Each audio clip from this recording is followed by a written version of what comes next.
Donc on va préparer le fa, c'est ça? C'est ça, le bouillon pour le fa. D'accord. Voilà, ça se prononce comme ça, le Ok, fa. d'accord. Voilà. T'as vu, je n'osais pas trop le dire.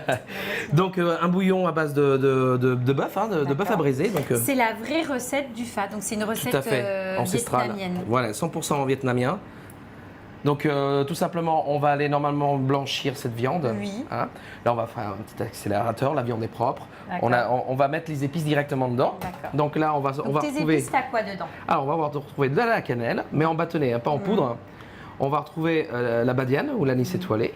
Hein. Donc là, ensuite, on peut retrouver les clous de girofle qu'on peut clouter. Hein. D'accord, que tu vas mettre directement Voilà, sur de ton un petit oignon, voilà. Un petit Donc c'est oignon la rouge. recette de ton papa. Exactement. Ancestrale, épurée, on va dire. Donc ça veut dire que quand tu étais petit, tu mangeais cette recette-là. Les dimanches, c'était comme le steak frites ou le poulet rôti chez les Français. Et ben nous, on mangeait le fa. Et voilà, on va retrouver donc là, on va avoir baie de genièvre et de la coriandre et en même temps aussi du poivre de Szechuan. D'accord, tu as rajouté quand même un petit peu de poivre. Voilà. Combien de temps de cuisson? Au moins 12 heures. Waouh.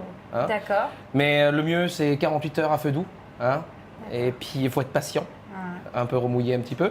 Là, je rajouterai encore du gingembre et puis de l'ail. On va mettre l'ail directement comme ça. Tu mets l'ail comme ça? Directement comme ça. Donc on le met et tu en es préparé d'avance? Exactement.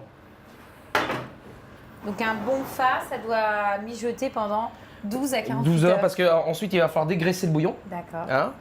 Garder que l'essentiel, filtré. Parce que dans ton assiette, après, on va avoir ce bouillon-là. C'est l'essentiel de la recette, c'est vraiment ce bouillon. Voilà. Sans ce bouillon-là, il n'y aura pas de plat en fait. Hein. On mangerait des nouilles avec du bœuf.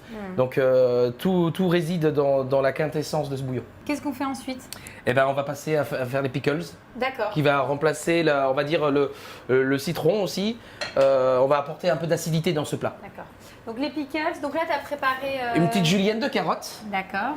Et donc oignon rouge et carottes. Voilà. Et là dans ta casserole, tu as quoi? Alors j'ai mis un vinaigre japonais, le mirin. Oui. Du sucre complet et de l'eau. D'accord. Tout simplement. Donc la base pour faire les pickles. Exactement. Enfin en version vietnamienne. Voilà. Et tu les plonges on va les plonger. En plus, on va rajouter ces petits aubergines qui sont plutôt rigolos. C'est quoi? C'est des aubergines? Des aubergines, voilà, des mini aubergines. Ça se trouve où?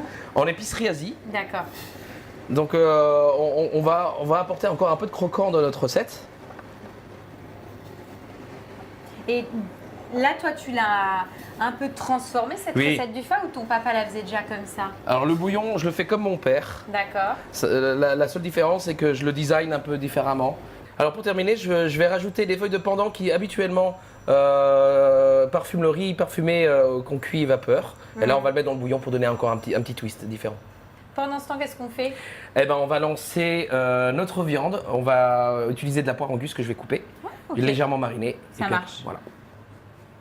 Donc tu la coupes? Je vais l'émincer parce qu'on va la passer tout à l'heure au... Parce que dans un fa, ça se passe comme ça. C'est-à-dire qu'en gros, le vrai fa, tu as donc ce bouillon qui est l'élément complètement signature du plat. Voilà.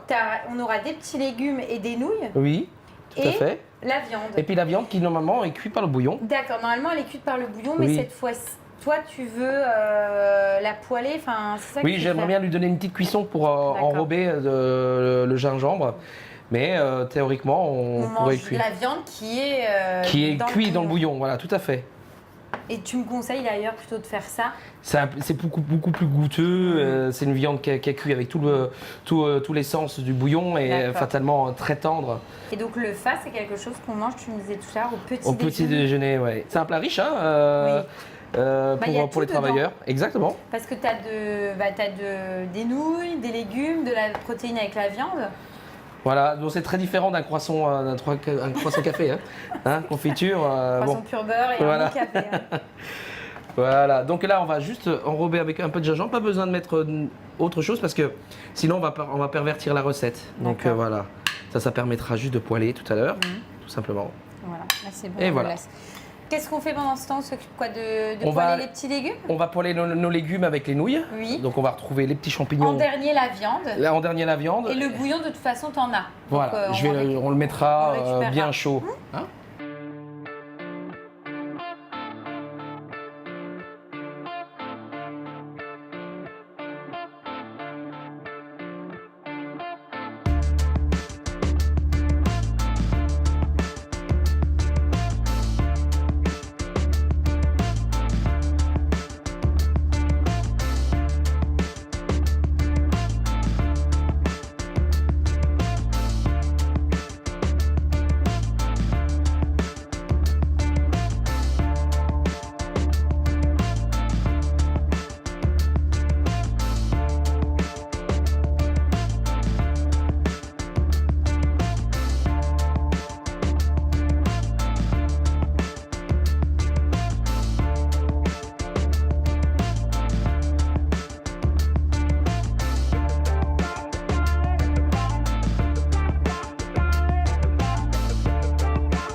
Tu arrives? Non, pas du tout. Bah, moi, je vais prendre les couverts. Non, mais parce que autant les sushis, j'arrive, mais pas ça. Donc, moi, je vais les manger en Italie, en mode italienne. Le bouillon, en fait, on voyage, quoi. C'est l'idée du plat. Ouais, c'est excellent. Donc on n'est pas sur le pimenté, on est vraiment Non. sur l'infusion d'épices. C'est ça. On est Voilà. sur de l'infusion, on sent bien toutes les épices et puis tu as des herbes, la viande. Voilà, tout en finesse. Excellente. Ouais, c'est très fin, c'est très bon, très léger mais en même temps gourmand. J'adore. Je peux le dire, j'adore le fa. Tu peux le dire. Pour accompagner ce plat, tu es parti sur quel vin? Donc là, j'ai pris un vin d'un ami D'accord. qui fait ses vins sur Châteauneuf-du-Pape. Donc on a des vins riches de saveurs, pas de lourdeur mais de la finesse sur la vallée du Rhône. Et là on est sur une cuvée de la Syrah, donc un vin rempli de saveurs aussi qui accompagnera les épices. On n'a pas besoin forcément de vin chargé mais de vin qualitatif. D'accord. Eh ben, on va le goûter. Et en dessert, On va faire un petit dessert autour de la poire et de la pomme avec un caramel passion gingembre. Super, allez, santé. Santé.